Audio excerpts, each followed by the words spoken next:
फिसल गए थे क्या मजदूर? यहाँ जो लगा था, यहाँ भी मजदूर फिसल गए होंगे, बांस से टकरा गए होंगे तो पूरा गिर गया सर।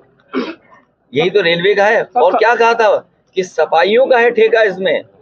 मैं आज भी कहता हूँ आपसे बड़ी जिम्मेदारी के साथ, और मैं ये जानता हूँ पत्रकार साथी सब जानते हैं, इसमें भाजपाई लोग कुछ न कुछ अपना हिसाब किताब कर रहे थे। ये पहली बार हो रहा है कि आउटसोर्स के बाद आउटसोर्स, मतलब कमीशन के बाद कमीशन। तो बताइए काम कैसे होगा? तो ये भाजपाई लोग कर रहे थे, अब मुंह छिपाए घूम रहे होंगे।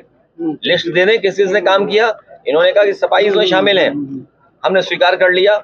भाजपा के लोग सूची दे दें, जानकारी दे दें कि किन किन का ठेका था और ठेकेदारों ने किसको ठेका दिया था, किस दुकान से सामान आ रहा था। सब भाजपा के लोग शामिल थे, सब भाजपा के लोग भ्रष्टाचार कर रहे थे। ये 27 के लिए और ये वो लोग हैं जो गिनती नहीं बता पा रहे हैं। कहते हैं हमारे डिजिटल गुम था, डिजिट नहीं बता पा रहे कि कितने लोगों की जान चली गई। ये 27 के लिए भाजपा ने अपनी तैयारी ये कह रहे हैं कि इतने करोड़ आए, इतने करोड़ आए, लेकिन मरने वालों की गिनती नहीं गिन पा रहे हैं। ये 27 के लिए भाजपा ने अपनी तैयारी शुरू कर दिया, आप क्या कर रहे हैं? भाजपा की कोई तैयारी नहीं है। भाजपाई लोग जिस तरह महंगाई बढ़ाई है, जब इनसे महंगाई का सवाल करोगे तो ये मुंह छुपा लेंगे, जब इनसे बेरोजगारी की बात करोगे तो फिर मुंह छुपा लेंगे। बाबा से पूछे माँ गंगा साफ हो गई तो मुंह छिपा लेंगे। इन भाजपाइयों को ले जाइए, यहीं पर काली नदी जुड़ रही है, यहीं बगल में कन्नौज में ही गंगा साफ हो गई। इन्होंने पैसा साफ कर लिया, बजट साफ कर लिया। गंगा नहीं साफ हुई, बजट साफ कर लिया। सर इंडिया का ये जो सड़क है जिसपे आप हम चलते हैं एक्सप्रेस वे, इसमें भी लगे हुए हैं कि कैसे भी इसमें खराब कर दें इसको। और जो टोल टैक्स है, जानते हो कितनी कमाई हो रही है इसकी? अगर एक भी बीजेपी वाले अपना प्रोजेक्ट बताते हैं, एक भी बीजेपी वाले अपना प्रोजेक्ट बता दे इन जिलों में, जिन जिलों को ये जोड़ रहे हैं। वोट मांगने बाद में जाना, पहले ये बता देना लखनऊ से लेकर के आगरा तक एक्सप्रेसवे जो बना है इसकी कमाई क्या है। आज सुनने में आ रहा है कि 2 करोड़ रुपए प्रतिदिन सरकार को मिल रहे हैं। इनका कोई ऐसा कारोबार हो जो सरकार को मुनाफा देता हो तो हमें एक बता दो, एक प्रोजेक्ट बता दो। हाँ, ये सरकार के प्रोजेक्ट में से पैसा निकाल लेंगे। दूध प्लांट बंद हो गया, दूध प्लांट बंद हो गया। मैंने लोकसभा में खड़े होकर के कहा कि सोचिए देश के राष्ट्रपति रहे कलाम साहब ने फकीरपुरवा गांव में बिजली का प्लांट लगाया था। आप लोग भी कभी कभी खबर चलाते हो, तो बताइए वो गांव वाले वोट देंगे ना? जहाँ दूध आता था गांव वाले दूध देंगे। 27 का चुनाव का इंडिया गठबंधन मिलकर 27 का चुनाव, देखिए 27 का कि जो अभी इन्होंने एक बेईमानी की है मिल्कीपुर में, ये जो 420 की है इन्होंने, हमारा कार्यकर्ता देख रहा है इनको और जनता भी देख रही है। इस बार जब 27 में चुनाव होगा, एक में तो 420 कर सकते हो, पुलिस प्रशासन लगा करके जात के आधार पर अधिकारी पोस्ट करके, लेकिन 403 विधानसभा में तुम्हारी 420 नहीं चलेगी। और अब तो 420 ये हद तक है कि भारतीय जनता पार्टी वाले भारतीय जनता पार्टी के सगे नहीं है। ये भाजपा वाले भी जान गए हैं, भाजपा वाले ये बात जान गए हैं कि भाजपा भी सगी पार्टी उनकी नहीं बची। सुनने में आया एक छापा पड़ गया यहाँ है, छापा पड़ा नहीं पड़ा? नहीं, छापा पड़ा, अखबार में पड़ा कि समाजवादियों के। खैर वो परिवार समाजवादी पार्टी का भी रहा, समाजवादी पार्टी के बाद उन्होंने थोड़ा बहुत तालमेल परिवार में भी होता है, हमारा परिवार भी बड़ा है, तो कुछ बीजेपी के साथ चले गए, कुछ सपा के साथ आ गए, लेकिन वो परिवार तो एक ही है। इन भाजपाइयों ने बताओ उनके यहाँ क्यों छापा पड़वाया? बताओ भाजपाई बताएं कि छापा क्यों पड़वाया उनके घर पर, क्यों अखबारों में छपाया कि समाजवादी पार्टी के नेता है? ये भाजपाइयों ने छापा पड़वाया है, और भाजपा वाले ही भाजपा वालों को परेशान कर रहे हैं। पम्मी जैन तो चलो सपाई थे, और हमारे ये क्या नाम है बहु, इन पर भी छापा पड़ चुका है। हमें नहीं पता था इतने अमीर हैं ये। अरे बहुत अमीर है, ये बहुत अमीर है। जिसपे छापा पड़ जाए, मान लो पैसे हैं उसके पास, तो इन पे भी छापा पड़ा। हमारे यहाँ सब लोगों पे छापा पड़ा, इन चैनल वालों में कुछों के छापा पड़ा है। हाँ, पड़ा है छापा। अब भाजपा वालों की भी सगे नहीं है। कानपुर में सब गुटके वालों के यहाँ बताओ छापा पड़ा? क्यों छापा पड़ा? इसलिए कि यहाँ का इत्र का कारोबार बर्बाद कर दें। ये गुटके वालों के यहाँ तो छापा मार ही रहे हैं, लेकिन कन्नौज का कारोबार बर्बाद हो जाए। मंडी चालू नहीं कर पाए, परफ्यूम पार्क चालू नहीं कर पाए, पैरामेडिकल चालू नहीं कर पाए, कैंसर चालू नहीं कर पाए, कार्डियोलॉजी चालू नहीं कर पाए, स्टेडियम चालू नहीं कर पाए, मिल्क प्लांट बंद कर दिया, एग्रीकल्चर एक्सीलेंस सेंटर बंद कर दिया। ये बताओ, अगर टमाटर अच्छा बिकने लगे, शिमला मिर्च अच्छी बिकने लगे, भाजपाइयों को क्या तकलीफ है? भाजपाइयों को किस बात का पेट का दर्द है? अगर यहाँ का दूध, यहाँ का मान लीजिए दही, यहाँ का मट्ठा, अगर इसका अच्छा कारोबार होने लगा, इन भाजपाइयों के पेट में दर्द क्या है? ये बताइए, आप सोचिए ना, क्या दर्द है इनके पेट में? कैंसर इंस्टीट्यूट हृदय संस्थान अभी कैंसर इंस्टीट्यूट नहीं, कभी भाजपाइयों को कैंसर हो जाएगा तो समाजवादियों का पड़ा हुआ कैंसर इंस्टीट्यूट में ही जाएंगे इलाज कराने। क्योंकि जो कैंसर इंस्टीट्यूट समाजवादियों ने बनाया था, इन पे अपना नहीं मिला। जो इस प्रदेश के मुख्यमंत्री रहे, समाजवादियों के बने हुए कैंसर इंस्टीट्यूट पे नाम रख लिया अपना, और कोई दवाई गरीब के लिए नहीं है। आप बताइए, मेडिकल कॉलेज बनाया, हम कब जाएंगे इलाज कराने, या आप कब जाओगे? ये तो आम जनता के लिए था। इन भाजपाइयों ने आम जनता के अस्पतालों को क्यों बर्बाद कर दिया? इसका क्या जवाब है इनके पास? ये जवाब है इनके पास? इसलिए 27 की चिंता मत करो, जनता इनकी 420 चलने नहीं देगी। मैं जनता को धन्यवाद दूंगा।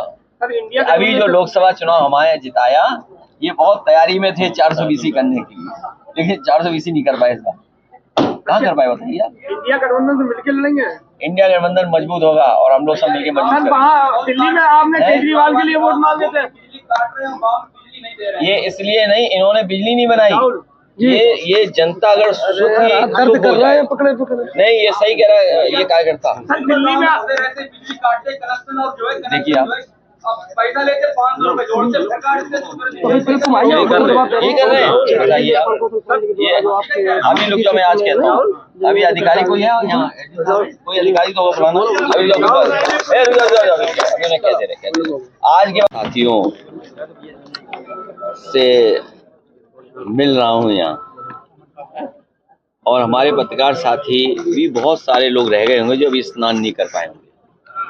इनकी भी, हमारे पत्रकार साथियों की इच्छा है कि स्नान कराएं, लेकिन जब वो तस्वीरें देखते हैं, वीडियो देखते हैं, और जो आजकल जानकारी वहाँ से मिल रही है, जो आ रहे हैं श्रद्धालु लोग, तो बड़े पैमाने पे व्यवस्थाएं खराब है वहाँ पर। दुख इस बात का है कि मुख्यमंत्री जी ने ये कहा कि हम 100 करोड़ लोगों का इंतजाम कर रहे हैं, लेकिन कुछ ही करोड़ पहुंचे हैं लोग, सब व्यवस्था खराब हो गई, भगदड़ मची, लोगों की जान गई। किसकी जान गई अभी तक सूची नहीं आई, कितनों की जान गई ये सूची नहीं आई। खोया पाया केंद्र में लोग भटके, उसके बाद थानों में गए, थानों से वापस भेज दिया गया, कहा गया कि जाइए जहां से आप चले हैं, जहां के रहने वाले, वहां जाकर के FIR दर्ज कराइए। हमने आपने देखा सब सड़कें जाम रहीं, सड़कों पर कई घंटों रात लोगों ने गाड़ियों में गुजारी हैं। एक बार तो ऐसा समय आया कि उत्तर प्रदेश से लेकर के मध्य प्रदेश तक 300 किलोमीटर तक जाम था, लोग दर्शन नहीं कर पाए। लोग बनारस गए, कई श्रद्धालुओं की जान चली गई। अयोध्या गए, कई श्रद्धालुओं की जान चली गई। कुछ लोग गोरखपुर लौट रहे थे श्रद्धालु, उनकी जान चली गई एक्सीडेंट में। आए दिन हम खबरें सुन रहे हैं कि श्रद्धालु जाते समय उनकी गाड़ी एक्सीडेंट हुई है, आते समय एक्सीडेंट हुई है, उनकी जान गई है। कोई सरकार मदद करने के लिए तैयार नहीं। इसलिए हमारी मांग है, एक तो कुंभ के स्नान का समय बढ़ाया जाए, और ये धरती तो वो है, हमें आपको गर्व होना चाहिए इससे कि सम्राट हर्षवर्धन ने ये कार्यक्रम शुरू किया था। सम्राट हर्षवर्धन ने ही कुंभ का मेला लगाना शुरू किया था, जो इतिहास डॉक्यूमेंटेड कहता है। वैसे तो ये पौराणिक है, बहुत सदियों से होता आया है, हमें आपको नहीं पता है कब से होता आया है, लेकिन जो डॉक्यूमेंटेड हिस्ट्री है उसमें ये कहा जाता है कि सम्राट हर्षवर्धन ने इस तरह का आयोजन, कुंभ का आयोजन शुरू किया था। जब सम्राट वहाँ जाते थे तो सभी धर्मों के लोग वहाँ बैठते थे, वहाँ 75 दिन रहते थे, और साथ ही साथ दान किया जाता था, स्नान के साथ दान। और जब वापस लौटते थे तो सुनने में ये आया है कि सम्राट हर्षवर्धन अपने हीरे जवाहरात भी सब वहाँ दान कराते थे, और साधारण वस्त्र पहन करके कन्नौज लौटते थे। तो एक वो सम्राट जिसने इस कुंभ को आयोजन और इस तरह के काम किस जमाने में शुरू किया था। हालांकि ये कुंभ पौराणिक है, उससे पहले कब से शुरू हुआ इसकी कोई तारीख, कोई जानकारी नहीं है। लेकिन भारतीय जनता पार्टी ये साबित करना चाहती है कि ये कुंभ उन्हीं ने शुरू कराया है। इससे पहले कुंभ भी नहीं होता था। कुंभ का नाम महाकुंभ कर देना, महा आयोजन के लिए 10,000 करोड़ से ज्यादा पैसा खर्च करना और डबल इंजन की सरकार, सबको निमंत्रण देना। कुंभ की परंपरा ये कभी नहीं है कि निमंत्रण दिया जाए, लेकिन ये निमंत्रण देते थे। आपने जब बुलाया है लोगों को तो आपने इंतजाम करना चाहिए था। ये गलती सरकार की है और सरकार की नाकामी है। सरकार अपनी नाकामी छिपा रही है, इसीलिए विपक्ष पे आरोप लगा रही है। हम लोग सकारात्मक राजनीति कर रहे हैं। हमारे प्रेस के लोग अगर कोई खबर चलाते हैं, वो जानकारी सरकार को दे रहे हैं कि ये व्यवस्था आपको सुधारनी है और सुधारने की जरूरत है। भगदड़ मच गई, मान लीजिए दिल्ली में क्या कहते थे कि हम दुनिया में 5वीं अर्थव्यवस्था है, दुनिया में हम विश्व गुरु बनने जा रहे हैं, हमारी $1 ट्रिलियन इकोनॉमी बन जाएगी। इतनी बड़ी इकोनॉमी बनाने वाले लोग हमारे गरीबों को लिए आने जाने से लेकर के स्नान, खाने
खराब है कि लोग वॉशरूम कहाँ जाएं, बच्चे कहाँ वॉशरूम जाएं, महिलाएं वॉशरूम कहाँ जाएं।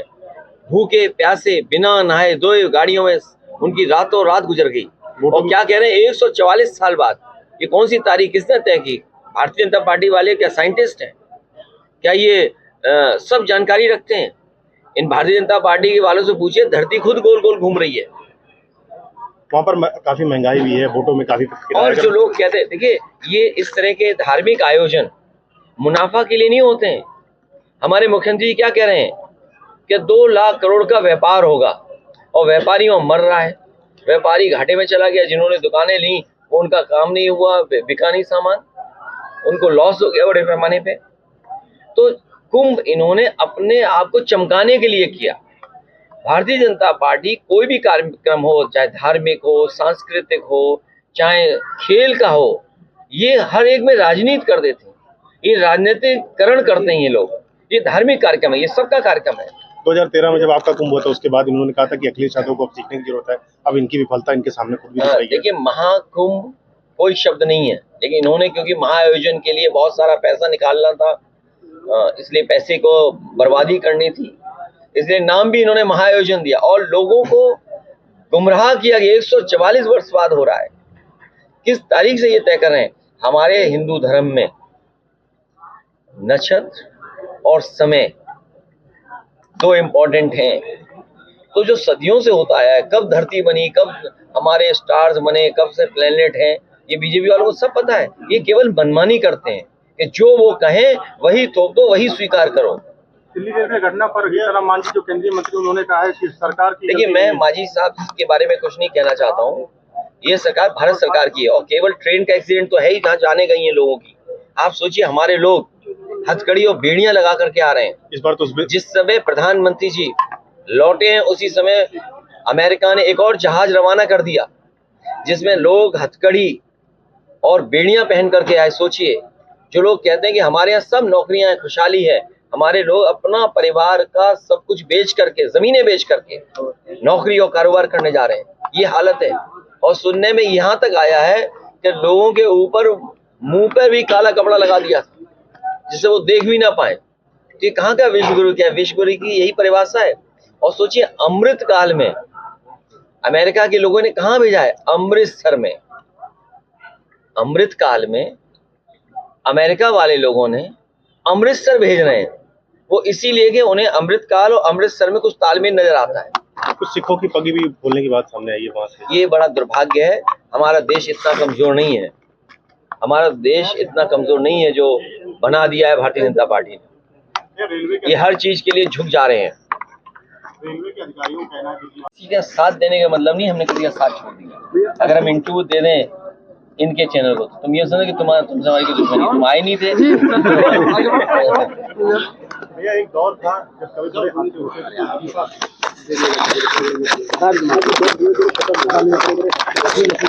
ये भाजपाइयों से पूछिए आप कि इस तरह की मानसिकता क्यों होगी। और भाजपा ही बताए ना कि भाई तुम हिंदू पार्टी बनते हो, हिंदुओं को ही मरवा दिया, हिंदुओं की जान चली गई। अरे हाँ, इस बात साथी से एक बात और याद आ गई।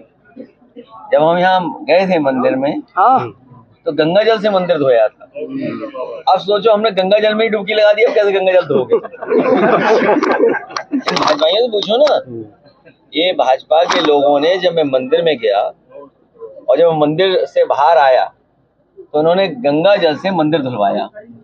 अब बताओ, हम तो गंगा जल में डुबकी मार के आ गए हैं, अब गंगा जल किस जल से धुलवाओगे? भैया क्या कन्नौज की जनता ने इसीलिए धो दिया इनको? नहीं, कन्नौज की जनता से हमारा विशेष लगाव। मैं एक बात भरोसा दिलाता हूँ, कन्नौज के किसान, कन्नौज के व्यापारी, कन्नौज की जनता का विकास से नाता हम लोग और मजबूत करेंगे। जब भी हमें मौका मिलेगा समाजवादी पार्टी कन्नौज को ऊंचाइयों तक पहुंचाएगी। आज जो कुंभ हो रहा है, दुनिया देख रही जो कुंभ, ये सम्राट हर्षवर्धन की वजह से है। मैं आज कह के जा रहा हूँ यहाँ पर कि सम्राट हर्षवर्धन की और उनके सम्मान में एक बहुत बढ़िया प्रतिमा यहाँ लगा करके और पार्क बना करके लोगों को हमेशा प्रेरणा देता रहेगा।